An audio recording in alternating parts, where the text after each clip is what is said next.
Hola a todos, bienvenidos al podcast de los no escritores. Como siempre estoy yo, Edgar Medrano, y me acompaña Diego Balbuena. ¿Qué tal?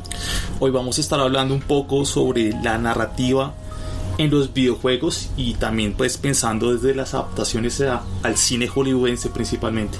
Tal cual.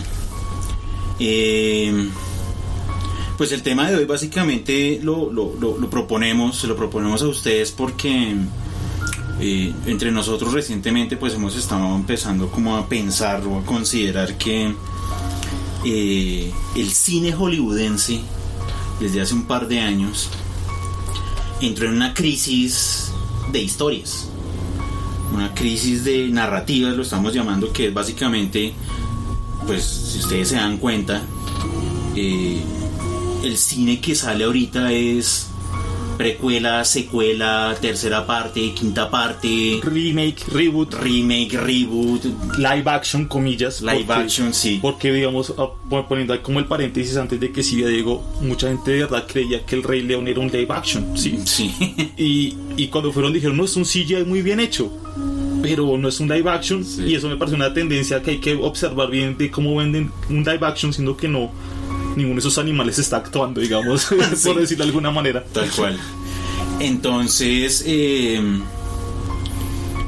claro, o sea, empezar a ver cómo ese cine comercial que nos llega es simplemente un refrito de un refrito, o que en algún punto hace 8 o 10 años salió una película que vendió y entonces empiezo a hacerle 8 y 9 y 10 partes solamente pues por aquello de facturar y hacer dinero con los mismos personajes, con las mismas historias, donde no pasa absolutamente nada.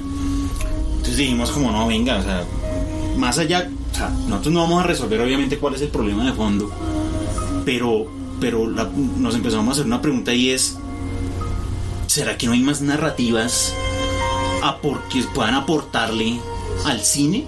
Porque bueno, el cine básicamente ahorita se está además sosteniendo mucho a través de adaptaciones de libros. Algunas de esas adaptaciones sacan la cara y se sostienen, pero precisamente por eso, porque ya la construcción de la narrativa está en el libro. Ya simplemente lo que se hace es casi como adaptar efectivamente esa historia a contarla en hora y media, 2 horas en una película. Pero aún así, en esas adaptaciones muchas veces hay muchos problemas de la misma narrativa audiovisual del cine, que entonces o tienen que volverla obvia o empiezan a explicar cosas, o bueno. Entonces, digamos que en ese sentido, ya que digo, habla de dónde se está intentando agarrar el cine, también hay que pensar pues ya en los videojuegos, sí. Porque digamos que aunque digamos desde un sustrato textual pasarlo a un audiovisual, pues digamos que esa traslación sí tiene ciertas complicaciones. Claro. Y digamos se podría pensar que entre audiovisuales no hay tanto, pero resulta que sí, porque digamos cuando pensamos de las adaptaciones de videojuego a cine, digamos que yo, digamos en cuestiones contemporáneas, me acuerdo de la de Doom, me acuerdo de la de Resident Evil, me acuerdo alguna de Devil May Cry, Warcraft, sí, tienes razón, Prince of Persia, o alguna por ahí. De las primeras debió ser Mortal Kombat, Street Fighter, ya hablando de cosas muy noventeras y pensando hacia ese lado, pero ninguna tampoco logra una traducción que pueda satisfacer ya sea la narrativa de donde sale o personas que buscan pues un buen contenido a final de cuentas. Ya que me pone a pensar en las versiones noventeras, porque me acuerdo sobre todo de Street Fighter y de Mario Bros. Claro, sí, la de Mario Bros. Sí. Usted señala algo muy interesante, y es, claro, es una narrativa audiovisual. Luego uno llega y dice, pues simplemente, o sea, el pasarlo no va a tener mayor inconveniente, pero el problema que tuvieron esas películas en su momento era efectivamente qué historia contar. Es decir, claro, uno piensa, pongámoslo yo creo que Mario Bros 3 de Nintendo fue de esas historias la que tuvo como el universo más grande y como la historia mucho más clara, o sea, donde uno llega y decía, efectivamente, Mario tiene que ir a rescatar a la princesa y tiene que pasar a través de estos lugares para poder llegar a ella. Listo. Eso es toda la historia. Cuando la pasan a cine y uno llega y le dice, no, imagínese que la historia trata de un fontanero que tiene que rescatar a una princesa, que además creo que en la película no hay, ya no me acuerdo, porque creo que realmente ni quiere rescatarla sino pelear contra Koopa. Sí, que es Dennis Hopper, además. Sí, además de Dennis Hopper, pero bueno. Y Marius Bob Hoskins. Es que... y Luigi es John Leguizamo, Dios mío. Los 90s. Los 90s. Entonces, parecía una, comillas, buena historia. Claro, cuando usted empieza a escribir un guión donde tiene que empezar a meter un relleno terrible para contar esa historia, la película termina siendo un desastre narrativamente, o sea, porque ni siquiera nos estamos metiendo con el problema visual, de efectos y de actuaciones. No, la historia tuvieron que rellenarla para poder contar algo en 1 hora y media.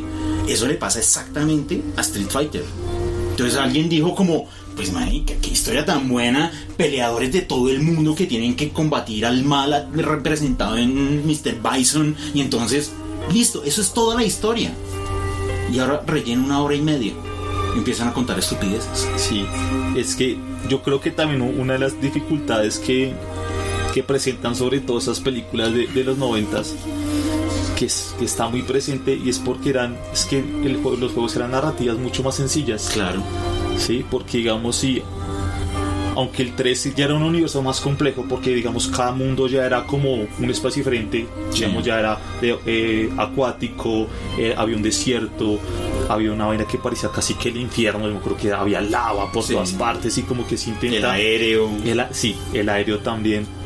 Y Street Fighter pues simplemente eran unos estereotipos nacionales dándose en la jeta, básicamente. Sí. Y lo que dice, el problema de poner a una gente a sentarse, a echar cabeza, a poner relleno alrededor de eso, es una cosa complicadísima. Y es un relleno que, digamos, esos juegos no necesitaban, porque pues usted tiene un control en la mano y digamos que no hacía tanta falta. Usted lo está jugando, entonces no necesita tantos huecos, porque usted está llenando el hueco con un control en la mano. Claro.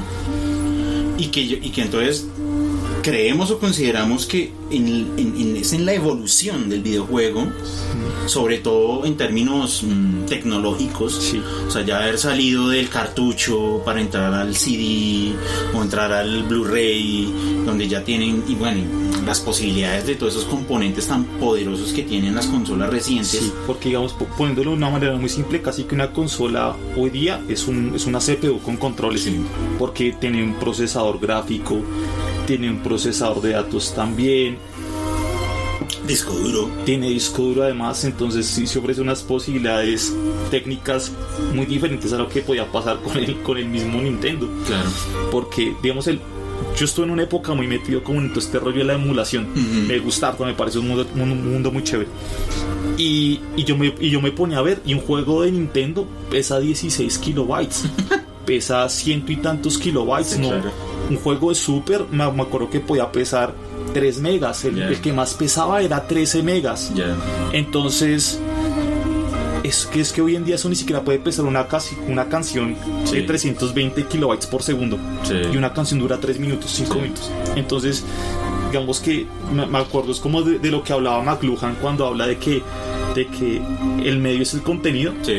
De que la capacidad del medio se incrusta en el mensaje que puede ir a través de él. Entonces, en ese sentido, si las posibilidades tecnológicas mejoran, pues seguramente también las narrativas también, y eso es lo que ha pasado, ¿sí? Porque digamos, cuando Diego está ahorita muy metido en un juego que se llama Nier Automata, de hecho estamos escuchando la banda sonora del juego, y pues Diego es consciente de que, digamos, que Diego tuvo un salto muy grande porque Diego dejó de jugar hace mucho tiempo y volvió a jugar.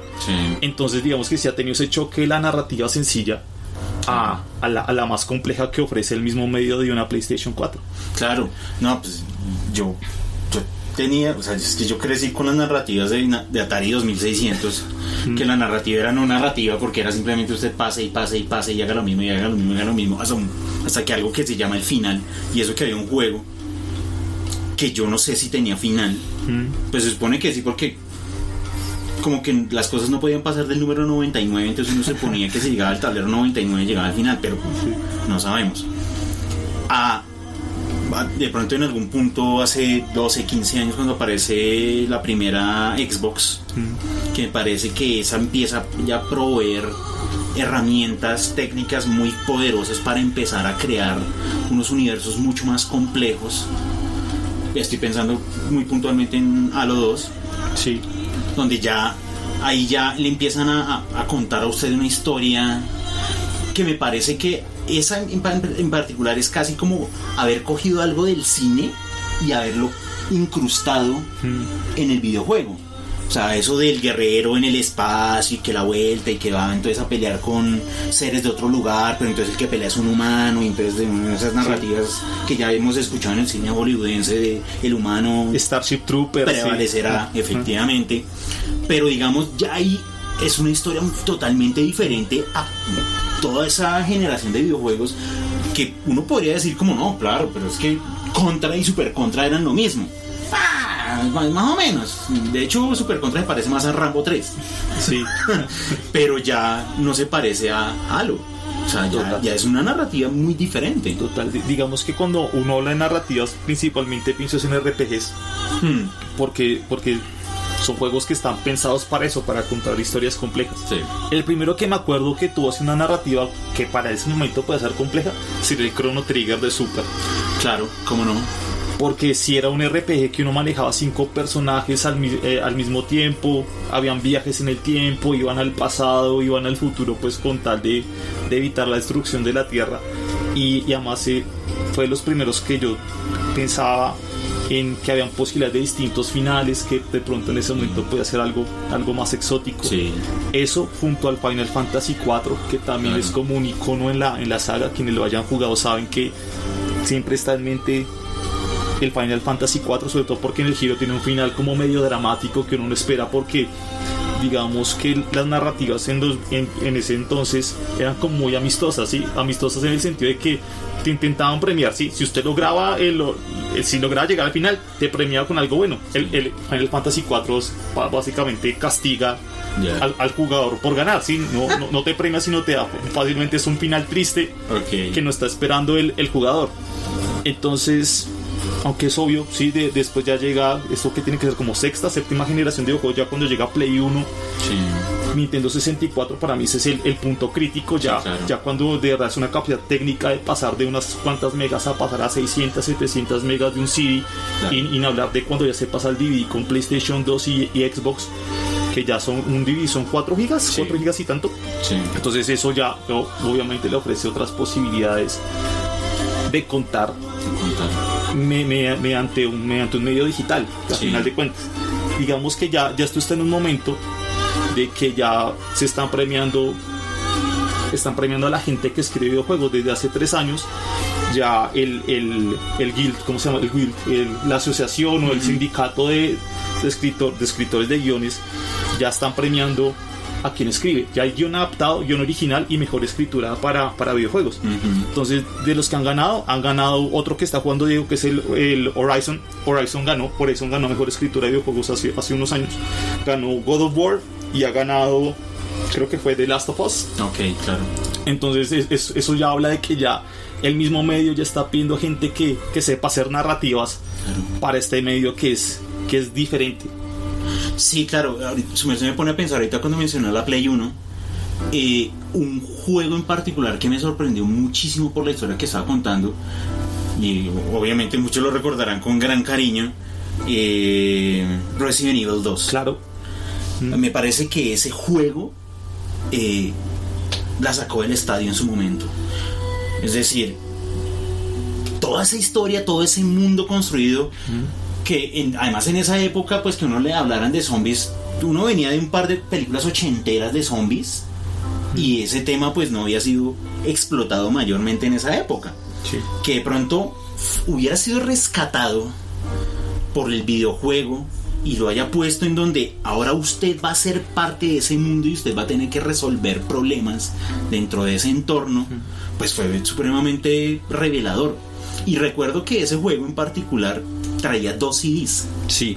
Entonces uno lo jugaba con el personaje principal, con Leon Kennedy creo que se llamaba, y luego uno jugaba con la mujer. Sí. Claro, jugaba el mismo juego, pero estaba esa posibilidad de variación, que si usted lo terminaba una vez, ahora usted podía jugarlo con este otro personaje. Sí. Estamos hablando del año, ¿qué será? 96, por ahí, 7. Sí, por ahí. Entonces, hagamos cuentas que hace más de 20 años ya estaban empezando a hacer estas propuestas de contar desde diferentes lugares la misma historia, que eso es toda una estrategia narrativa finalmente de la literatura. O sea, eso ya no es como lo que dijimos, que venga y que le tomo prestado del cine para armar la historia. Aquí ya parece que es desde la misma narrativa, desde lo mismo literario, cómo empezar a construir historias que precisamente apuntan a lo que usted acaba de decir, que es, pues hombre, hay que reconocerle el trabajo de la escritura de esas historias a través de los premios. Porque siguiendo por lo mismo que dice Diego, pienso que ya se está llegando un momento en que ya hay una conciencia en que se dice, no es lo mismo escribir un libro, no es lo mismo que escribir una película, no es lo mismo que escribir un videojuego. De acuerdo. Por eso pensarlo de McLuhan, el medio es el contenido. Sí. Cada medio tiene unas características muy específicas para pensar que usted simplemente agarra de aquí y pone aquí, y agarra de aquí y pone aquí, y simplemente va a estar dando la misma experiencia estética a quien está leyendo, a quien está viendo o a quien está jugando. Sí. Sí. Pensando un poquito tangencialmente en las adaptaciones de obras literarias al cine, finalmente lo que terminaba en el cine era como la historia superficial de las obras. Uh-huh. Pero no quedaba la experiencia de todo el trasfondo que tiene las novelas. Aquí pasa un poco lo mismo, es decir, haber jugado en algún punto que el cine tomara así casi que descaradamente las historias de los videojuegos, como apropiárselas a decir, venga, yo cuento, pues, comillas, la misma historia, pero realmente terminan contando otra cosa, porque efectivamente lo que usted acaba de decir, el medio empezaba a exigir ciertas cosas que no estaban en la historia. Entonces los creadores de videojuegos actualmente son muy conscientes de eso que se están enunciando, de la particularidad del medio, y es decir, vamos a crear historias originales o adaptadas, pero que estén pensadas exclusivamente para el hecho de que yo voy a jugar un juego, que tienen un marco que se acerca al cine, porque si pienso, particularmente ahorita pienso en The Last of Us, el juego arranca uno interactuando, pero al cabo de minutos le pasan a usted los créditos y es como una película. Entonces ahí sí, ahí ya de nuevo ha habido el giro en donde es el mundo del videojuego que ha tomado herramientas del cine para elaborar sus narrativas. Es que eso es lo genial, sí, porque digamos que no es que haya tomado literalmente historias, digamos, para, no, yo voy a coger, no sé, y pues ¿qué ha pasado? Porque ha tomado historias y aún han sido malas. Me acordé así de, a ver, pleno, me lo acordé, pero lo jugué y pésimo juego. Duro de matar, Die Hard para Play 1. Uy, ¿en serio? Sí, existe, sí. Y usted lo agarra y usted, pues, Die Hard de alguna manera tiene cierto culto alrededor, por más simple que pueda ser. Y pues te dice, no, pues es un juego de mandándose tiros, porque en un juego no va a funcionar. No funcionó.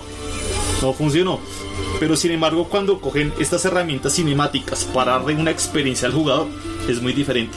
Porque me hace acordar también del Metal Gear Solid, porque voy a echar así un poquito la historia y va a ver que eso parece un thriller gringo. Es un soldado hecho en laboratorio llamado Solid Snake. Okay. Entonces Solid Snake lo entran a una base secreta y le dicen, Solid, te vas a enfrentar a 7 enemigos. 1, controla la mente. El otro, el mejor con los revólveres. El otro es tu hermano gemelo, que nació de la misma probeta y no es Solid, sino Liquid Snake. Okay. Y mientras dicen eso, usted va entrando así como en un submarino de una sola persona. Y igual van botando los créditos de los productores así. Yeah. Y el caso es que a medida que la historia va pasando, el tipo resulta enamorándose y con una mujer que conoce allá en plena base. y después le resultan dando así una francotiradora, que es la otra enemiga, le hace un disparo en la pierna y le dice, no me salves, tienes que salvar a no sé quién, sí, entonces es un... Pero aún así es una experiencia que no una película. Claro. Y de hecho ese es un juego que yo como que tengo un recuerdo muy grato porque fue la primera vez por ahí en el 2099 que me enganché así durísimo con un juego y con esa saga en general. Sí, ya que mencionó usted eso, claro, en el momento en que se invierte la fórmula y es el mundo de los videojuegos que empieza a tomar herramientas del cine particularmente, el concepto del videojuego cambia radicalmente. Es decir, cuando usted jugaba un juego, usted era muy consciente de eso, ¿no? O sea, como que es casi como que jugar un videojuego era como que usted salía a jugarse un partido de fútbol. Entonces, el objetivo del partido de fútbol no es que usted como jugador se va a poner contemplativo, no. Usted cumple un rol y tiene que alcanzar la meta, que es ganar el partido. Así eran básicamente todos los juegos de la primera época. O sea, usted estaba concentrado en que tenía que ganar y tenía que hacer cosas para ganar. Pero uno ya siente con estos últimos que uno ya juega, pero uno ya no tiene, o sea, ese fin ya no aparece. Ganar, porque la pregunta es esa: ¿ganar qué? ¿Ganar qué? O sea, no, uno ya de pronto está inmerso en una historia y uno simplemente es un personaje más de esa historia que tiene que cumplir con ciertas tareas, pero no es claro cuando uno arranca cuál va a ser el final. De nuevo, poniendo la comparación con Mario 3, cualquiera de los de Mario Bros, el objetivo era claro: salvar a la princesa. Pero cuando uno empieza a jugar un juego como The Last of Us o un juego como Nier Automata, donde uno, cuando lo botan en el juego, uno no sabe, o sea, uno no sabe, es como si yo estuviera viendo una película.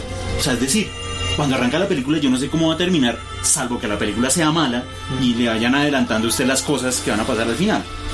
Pero en este tipo de videojuegos no sucede. Es decir, uno empieza a actuar dentro del mundo y pues uno va mirando por dónde es que lo va llevando la historia. Y ahora, es tanta la capacidad de estos videojuegos y de estos sistemas, como la Play 4 o el Xbox One, que además, si yo tomo ciertas decisiones, la historia cambia. Sí. Y eso es a lo que yo creo que estamos ya como tocando el punto en que de verdad es una posibilidad que es técnica. Eso es gracias a una posibilidad técnica que lograron las consolas, de que tuvieron ya como tantas herramientas a mano que decir, venga, ya podemos hacer muchas cosas. Sí. Porque pensando, digamos así, en universos como muy inmersivos, me acuerdo del Grand Theft Auto Vice City, que es así una cosa ultra mayaminesca, si usted lo ve, y es un tipo así con la camisa playera, y anda en carros descapotables, todo se ve rosado, neón, azul neón todo el tiempo. Uno puede prender la radio del carro y solo suena no sé, es que se me olvida como esta gente, Outlast, Gloria, no sé qué. Todo este synth pop ochentero suena mucho, suena también rock ochentero, suena Zeppelin, suena setentero, suena Zeppelin, suena algunas cosas de Black Sabbath. En hip hop suena también hip hop ochentero desde Los Ángeles. Entonces sí, como que logran crear una atmósfera que uno se convence que es una atmósfera que, además de no tener una historia lineal, como bien dice Diego, ofrece muchas opciones al mismo tiempo. Entonces sí ofrece una experiencia que a final de cuentas el jugador dicta. Sí. Y entonces al jugador dictarla, solamente se puede agarrar de herramientas de otros medios, pero de esa misma manera tampoco nunca va a poder replicar o captar historias de otro lado, porque tampoco le van a funcionar. Claro. Sí, no, ya tiene que ser una creación puramente original para que el mundo sea totalmente coherente con lo que yo estoy contando. Así sea, digamos, un lugar tan reconocible pues como Miami. O, por ejemplo, cuando empecé a jugar Horizon, que aunque se supone que sucede la historia en un lugar que debería ser reconocible para uno, como ha pasado tanto tiempo y han pasado tantas cosas, sí, ya es muy difícil. Yo al principio cuando lo jugaba, que claro, o sea, como es la historia de estas tribus, como muy primitivas todavía, que entonces tienen como sus dioses y sus vainas, sus principios, pero además en ese mismo mundo hay máquinas que son animales, y entonces los humanos como que están casi subyugados por esas máquinas, porque además son muy grandes o muy poderosas, y algunas como que tienen relación como con las deidades. Pero cuando uno empieza a jugar el mundo, que además ese juego es interesante porque es mundo abierto, que eso ya me parece que ahí sí las posibilidades que se abren de una manera absurda, uno empieza de pronto a encontrarse cosas que uno empieza a reconocer, como un edificio, como una carrocería oxidada, pero también comida por la maleza. Entonces, claro, o sea, ya quien piensa en un juego como Horizon ya le toca crear el mundo completo, como si fuera un novelista. Tiene que tener en su cabeza todo el universo que va a contar para que sea totalmente coherente dentro de esa historia a la cual yo le ofrezco al jugador entrar y empezar a interactuar. Y que claro, en mundo abierto, o sea, es decir, yo ya tomo los caminos que quiero, no necesariamente los tomo todos, puede que nunca llegue al final porque ya es tan extenso y tan elaborado que ya ni siquiera interesa perseguir un final. De hecho, ese juego, Horizon, dentro de las opciones le ofrece a usted la posibilidad como de, bueno, lo quiere en nivel difícil, donde entonces usted va a entrar en una lucha pues de dificultad contra las máquinas, o en una dificultad menor donde lo que usted quiere disfrutar es la historia. Entonces, claro, ya brinda incluso la doble experiencia.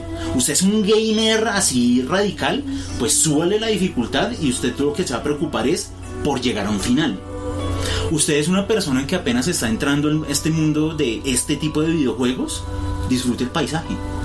Sea usted parte del paisaje, interactúe con el paisaje y deje que nosotros le contemos una gran historia que le tenemos a usted. Entonces esas posibilidades, como usted ha dicho, claro, pues son técnicas obviamente, pero además hay alguien, o varios, me imagino muchos, escribiendo esa historia, que eso también es interesante.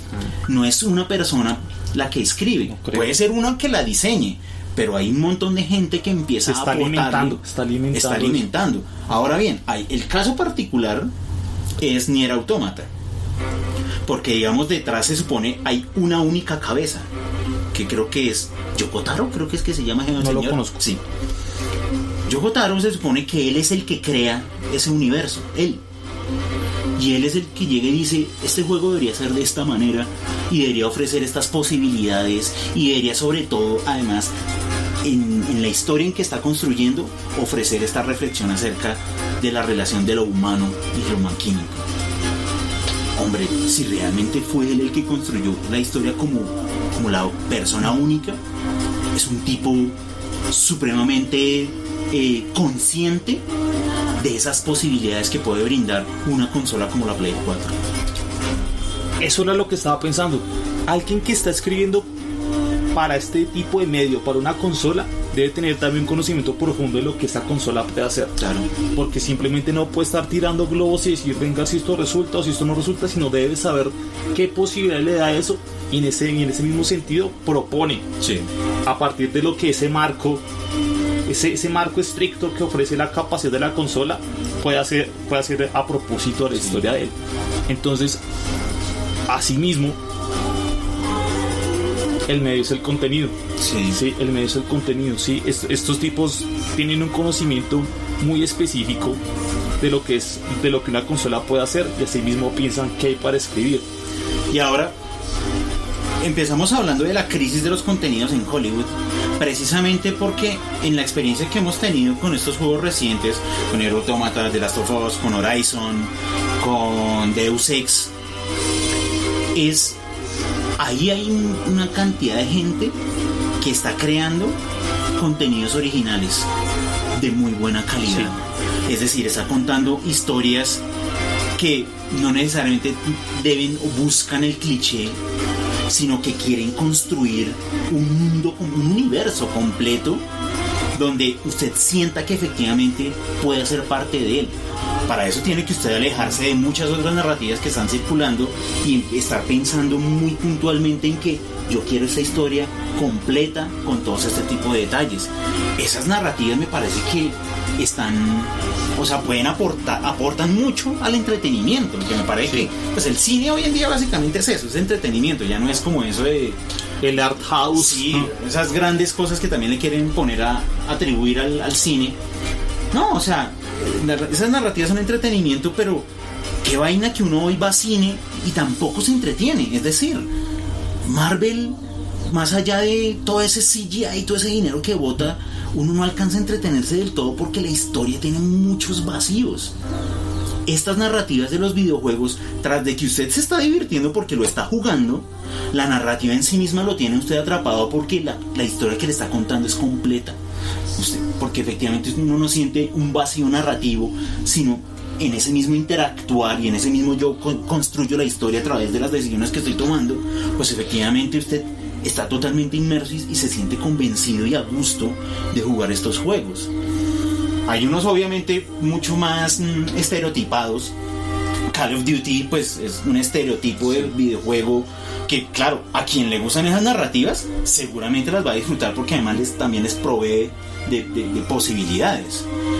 Pero si no quieren encontrarse como con narrativas que ya además han sido como resonadas, ver estos juegos, sobre todo estos tres, Nier Automata, Horizon, The Last of Us, pueden encontrar posibilidades narrativas entretenidas en unos videojuegos muy bien hechos, visualmente, técnicamente, de su manera en que se juega, las posibilidades de elección.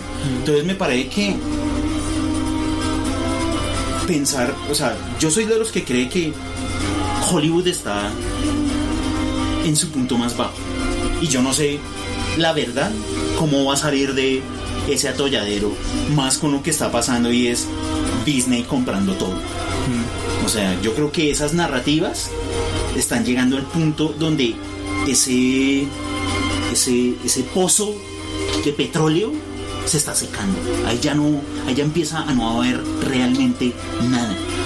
Luego, yo creo que una de las posibilidades que uno tiene como espectador consumidor es empezar a tomar determinaciones y decir, yo necesito mover mi mirada en los lugares en donde todavía hay una frescura en las posibilidades narrativas. Cierto. Digamos que Diego está hablando de tres juegos que son muy, como digamos que son contemporáneos, son de última generación, y por eso es que a mí me gusta el mundo de la emulación. Porque pues a final de cuentas acceder a un... Si está dentro del interés de la persona, si quiere acceder a este mundo, es una cuestión también económica. Claro. Y pues la emulación da una posibilidad que es gratis. Eso sí, se toca ponerse el parche y hay que volverse pirata. Claro. Pero sí ofrece unas posibilidades de que para que estas personas pues de que no quieran gastar o no tengan la posibilidad, pues sí pueden entrar en el mundo de la emulación. Porque aún así hay de anteriores generaciones hay narrativas que también son muy importantes. Digamos, hablamos de la cuestión es que qué tanto está usted dispuesto a tolerar de pronto una calidad gráfica inferior. Sí, porque esa es la otra cuestión que sí también puede estar interviniendo ahí. Pero aún así yo he intentado rejugar juegos del 2000 al 2005 y aunque sí la cuestión gráfica es inferior, la narrativa en serio que uno lo carga uno muy chévere. Sí, yo volví a jugar el Metal Gear 1 hace unos meses, me lo gocé muchísimo y además el Metal Gear es una saga que yo rescato mucho también. Final Fantasy igual, jugué el Final Fantasy X, que eso es de Play 2, eso fue más o menos del 2004, 2005. Igualmente casi chillo y todo porque es un novelón completo. Porque lo que pasa con la trama del Final Fantasy es que hay un momento en el que en el planeta hay tanta muerte que la gente se empieza a cuestionar si vive para morir o muere para vivir en otra parte o vivir en ese mismo planeta. Porque hay tanta muerte ya de que digamos que las energías de la vida y la muerte deciden que la gente no se va. Si usted se murió, pues usted se queda ahí. Entonces se empieza a cuestionar para qué se vive o para qué se muere o si son dos cosas de verdad tan diferentes, siendo que son dos energías que conviven en el planeta todo el tiempo. Y pues digamos que en la mente humana se esfuerza en decir que eso está lejos de mí, porque supuestamente yo estoy vivo, y pues si estoy vivo estoy lejos de estar muerto. Esa es la misma narrativa de la película, ¿cierto? De la que sacaron... Porque es que a mí, yo tengo la sensación de que hay varios juegos de Final Fantasy que atraviesan esa pregunta, porque además, no, que la película sí fue contemporánea al Final Fantasy X, entonces sí va por ese lado también. Entonces, y son juegos que se pueden echar en un computador, hasta en un portátil que no pide tantas características, y se pueden estar metiendo en narrativas que son diferentes y narrativas que son pensadas en específico pues para gente que quiera jugar a final de cuentas. Sí, no, claro, usted señala algo supremamente importante, es decir, si uno ya tiene como cancha pues en el mundo de los videojuegos, pues usted se monta ahorita una consola contemporánea, una Play 4, una Xbox One, incluso el Nintendo Switch, y pues usted ya tiene claro o sabe a qué juegos es que le va a apuntar. Cierto. Pero si digamos, usted es una persona joven hoy, que no ha tenido la experiencia que ya tenemos nosotros con los videojuegos desde las primeras consolas hasta ahora, y que además muchas de las consolas, pues claro, hay un revival de las consolas viejas en versión pequeña, sí, pero a 500,000 pesos, porque creo que eso es la que salió ahorita, la Super Nintendo y creo Play que 1. Pero y ahorita, sí, la Play 1, y ahorita viene la de Sega, que creo que viene como Sega por 600,000 pesos, sí, que era casi lo que costaba esa consola hace 20 años, 25 años, pero bueno. Claro, o sea, si usted no tiene esos medios para poder acceder efectivamente, la descarga pirata de los emuladores, efectivamente sí, le puede brindar ahí sí las experiencias esas y las anteriores, si usted las quiere ver y comparar efectivamente, si usted quiere jugar un Galaga, si quiere usted jugar un Pitfall, si usted quiere jugar un Enduro, le estoy hablando de Atari, claro, pues puede tenerlas, y efectivamente ustedes se darán cuenta de cómo han cambiado y ha evolucionado esas narrativas sin necesidad de comprarse pues la consola de videojuegos. Ajá. Diego nota algo muy, muy importante ahora, y es decir, digamos que alguien que ya lleva un buen recorrido con esto ya sabe reconocer dónde están las buenas narrativas. De acuerdo. Y es porque a final de cuentas yo tengo un camino en esto larguísimo. Yo he jugado mucho tiempo, y uno empieza a ver a los desarrolladores de videojuegos casi que como editoriales, ¿sí? Sí, claro. Yo ya veo Rockstar, y yo veo Rockstar hace cosas buenas. Okay. O Square Enix, y yo veo Square Enix hace cosas buenas. Veo Naughty Dog, y puede ser el título más X del mundo, pero yo veo Naughty Dog y también digo, son buenas cosas. Esta gente hace buenas cosas. Porque a final de cuentas si es un manejo editorial lo que están haciendo ellos. Claro. Es curaduría en historia, es curaduría en cómo se ven las cosas, es curaduría en lo que se está contando. Se comportan como editoriales a final de cuentas. Claro. Están curando contenidos para un montón de gente que los quiera consumir.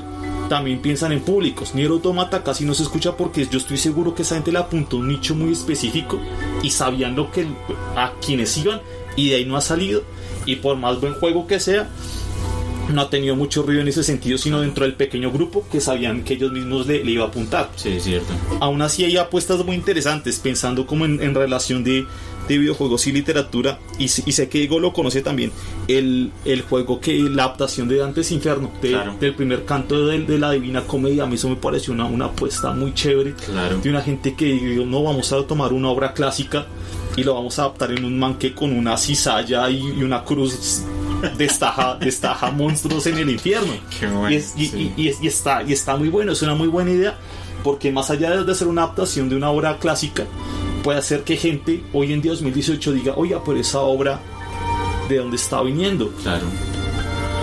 Sí, me parece que puede que no estemos en un buen momento para ir a cine, pero creo que sí es un muy buen momento para jugar. Es el mejor momento para jugar. Yo insisto que una época dorada, que fue la primera, eso que fue quinta, sexta generación, cuando Play 1 y Nintendo 64 aunó el camino. La era dorada comenzó con Play 2 y Xbox, y para allá esto está para arriba, está yendo para arriba mucho en lo que se está haciendo y las narrativas que se están armando a partir de sentarse a jugar. Sí, entonces, pues nada, los estamos invitando como que también nos aporten ideas y discusiones alrededor de este tema de las narrativas, y si alguno de ustedes es fan de los videojuegos, como que también nos cuenten cuáles han sido sus experiencias con las narrativas en los videojuegos, bien sean contemporáneos, bien sean de los antiguos, porque a mí se me escapan muchos que de manera no menos mal las recuerda acá, pero cualquier narrativa que ustedes encuentren, coméntenla, déjenos enlaces, porque me parece que esta discusión pues acá definitivamente no se cierra.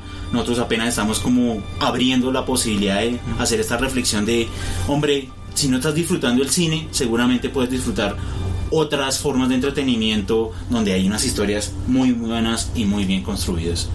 Las narrativas están en todas partes. Diego y yo lo sostenemos, los videojuegos es otro lugar. Si tienen alguna pregunta sobre emulación, no deben en preguntarme, yo de una los meto en ese cuento. Medrano les responde. Listo, hasta acá llegamos los no escritores. Edgar Medrano se despide. Ahí nos vemos.